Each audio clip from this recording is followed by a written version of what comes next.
Dear grade 12 students, welcome to a new video lesson explaining the second part of writing a discursive essay. So please get your student's book and open page number 93. By the end of today's lesson, we are expected to master organizing and sequencing ideas in a discursive essay. Before we step into the writing activities, let's first go through this starter activity, in which we will need to determine what the word in bold refers to. So let's start by reading those two sentences. Fruit and vegetables provide us with fiber as well as necessary vitamins and minerals. They are low in fat and calories too, so they are a healthy snack. Here the word they refers to something said in the first sentence. What could it be? The word they is a subject pronoun. So definitely, this word refers to the subject of the first sentence, which is fruit and vegetables. Now let's try another time. This time we have the word this, and we need to know what does the word this refer to. So let's read first. Fatty foods, oils and sugary foods such as chips, crisps, ice cream, and sweets are tasty, but they aren't a good source of nutrition. If we want to be healthy, we shouldn't eat too much from this group. So now we need to know, what does the word this refer to? Of course, the word this refers to something that is said in the first sentence. Yes, we have many nouns in the first sentence. We have fatty foods, oils, sugary foods, chips, crisps, ice cream, and sweets. All of these belong to one thing. All of them are examples of one umbrella term. This umbrella term is, yes, fatty foods. So when the writer says this group, he refers to fatty foods. Now let's try with a third example. The word that refers to something that has been said previously. Let's read. What can you do to manage high levels of exam stress? The obvious answer is to be prepared. Apart from that, in the days before the exam, you should make sure you maintain some balance in your life. Yes, when the writer says apart from that, what does he refer to or she refer to? Apart from that should be in the answer, not in the question, because later the writer is giving another solution, which is maintaining some balance in your life. So what was the solution or the first solution? Yes, to be prepared. So in order to manage exam stress, you need to be prepared and maintain some balance in your life. And now it's time to remember the structure and the outline of a discursive essay. An essay of such a type would consist of 5 paragraphs, the first of which is the introduction, in which we will find 3 sentences. The first sentence, the writer is giving us some interesting facts about the issue in order to draw the reader's attention. Then comes the second sentence, which is giving us some more information or explaining the first sentence. And the last sentence in the introduction is really important. It is called the thesis statement, and it outlines the writer's opinion and how he is going or she is going to handle the issue in the main part. And a discursive essay would end with a conclusion, in which the writer provides us with 3 sentences. The first sentence is highlighting the importance of the issue. Then the second sentence restates the writer's opinion as in the introduction. And the last sentence is summarizing the 3 main arguments raised in the main part of the essay. For the main part, there would be 3 paragraphs in which the writer would give 3 arguments. Each argument starts with a topic sentence introducing the argument. Then the writer gives some more details in the remaining sentences, and in these sentences we can find explanations or examples in order to provide justifications for the three arguments. Now get ready with your student's book and open page number 93. We will focus here on activity C. And now let's go to activity C in the student's book, in which we will read this question. Below you will find the main part of an essay expressing an opinion on how children can be assisted to develop healthy eating habits. The sentences in the paragraphs from A to C are jumbled. For each paragraph, number the sentences from 1 to 3 to put them in the correct order. One of the answers has been given. So now we understand what we are requested to do. And now we have the first paragraph in the main part of a discursive essay. This paragraph is supposed to be consisting of a topic sentence, then other sentences to provide justification for the topic or the argument. The first argument should be in one of these three sentences. Let's first find this topic sentence or the first sentence in the paragraph. Can we start this paragraph by saying, by doing this? Of course not. Why? Because the word this refers to something that have already been mentioned before in the sentence. So we cannot start with this. Let's go to the second sentence. Can we start with this? In fact, they are. Again, the word they refers to something that should have already been mentioned before. Let's go now to the last sentence, which starts with one way to help children. Yes, that's definitely the first sentence. Why? Because the phrase one way to help children is considered a great linking phrase to introduce the first topic of this paragraph. Now let's try to find what comes next after this one way to help children. Let's read the first sentence again. One way to help children develop good eating habits is to expose them to a variety of nutritious foods from a very young age. We can notice that this sentence is giving us a solution, one way. So the sentence that comes next should talk about this way. So when we say by doing this, this here refers to the first way of helping children develop good eating habits. So the second sentence should be, by doing this, we encourage them to acquire a taste for these foods. Then the last sentence would talk about the justification. Why is this true? In fact, they are very likely to continue eating them even when unhealthier options are available. So number 3 should be this sentence.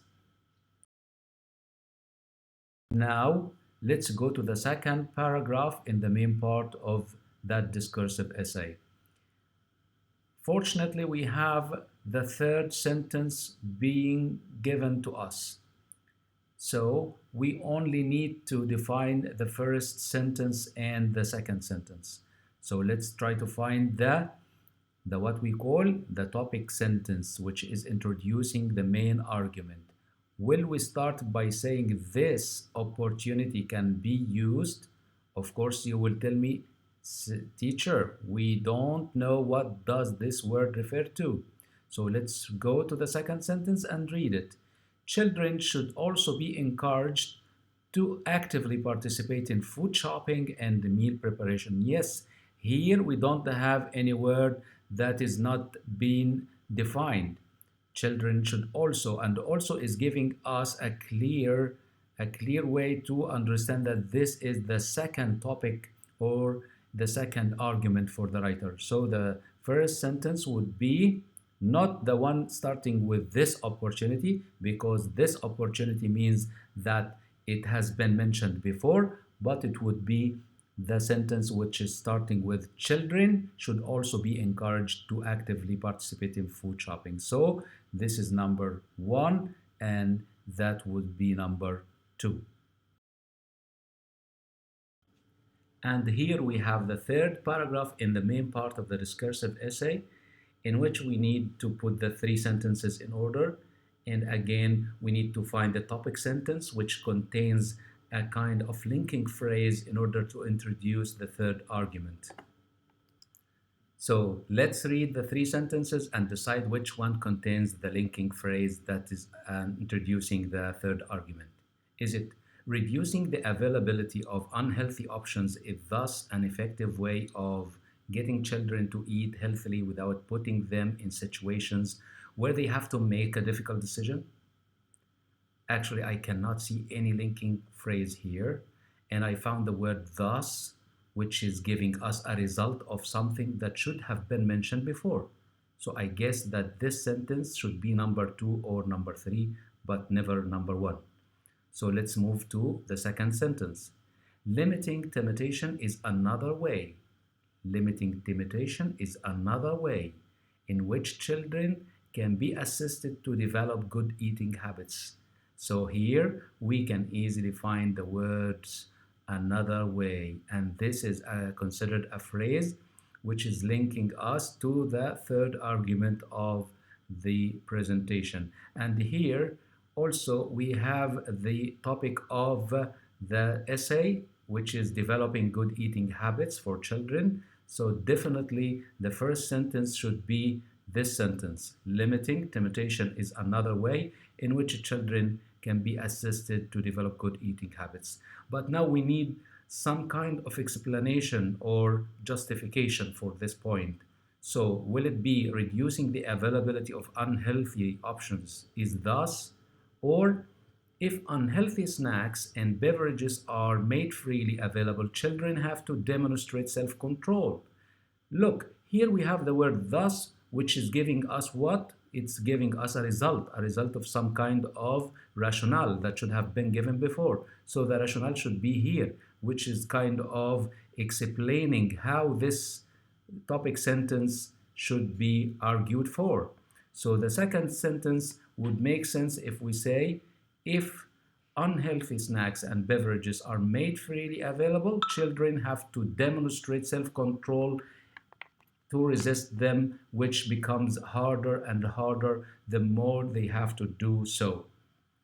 And of course, the last sentence would be reducing the availability of unhealthy options is thus an effective way of getting children to eat healthily. So the word thus here is giving us an indicator that this should be the last sentence after giving the rationale or the justification. Now let's move to exercise D in the same page number 93 in the student's book.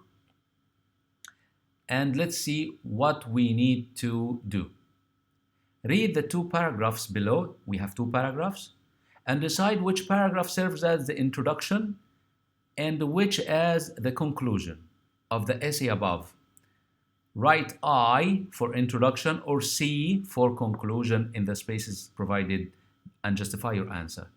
Of course, now we need to do what we need to see which paragraph is an introduction and which paragraph is a conclusion. So the introduction will take I and the conclusion will take C. Now let's read this paragraph to determine if it is an introduction or a conclusion. Yes, let's start. The first sentence says, the development of good eating habits is an important life skill that children must be assisted to develop early in life. Now this statement is talking about the issue. It could be in the introduction or the conclusion. So here we cannot be sure if this is the introduction or the conclusion. Let's continue with the second sentence. This, I believe, can be done by helping them discover the huge range of healthy foods that exists, getting them actively involved in activities that can increase their awareness of nutrition and involving them in choices without the anxiety of temptation. Here I can find that the writer is giving three different solutions for the issue, but we can surely say that this kind of summary for the main arguments of the essay should be, yes, should be presented in the conclusion. So let's complete to make sure that this is a conclusion, not an introduction. The last sentence starts like that. The knowledge children need to make the right dietary decisions for a long, healthy life is one of the best gifts we can give them. Here the writer is giving the opinion mixed with the summary, so we are sure that this is presenting the conclusion of the essay. Now let's read this paragraph to make sure that this is the introduction. Okay, so let's start reading. A healthy, balanced diet is essential for good physical, emotional, and mental health. Yes, that's clear that it is an interesting fact about the issue. For this reason, increasing a child's awareness of what makes up a healthy diet is an essential life skill that must be developed from a very young age. I personally believe that there are a number of ways in which children can be assisted to adopt a healthy attitude towards food. Here, in the last sentence, we are sure that this is an introduction, not a conclusion. Why?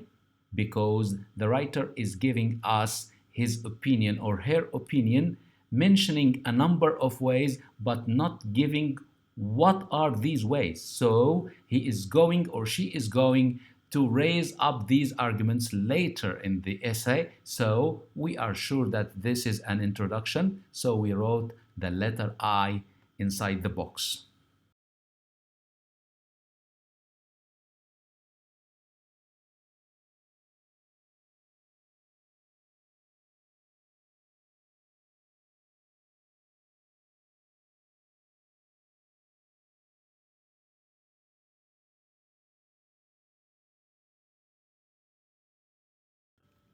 We have reached the end of our lesson today.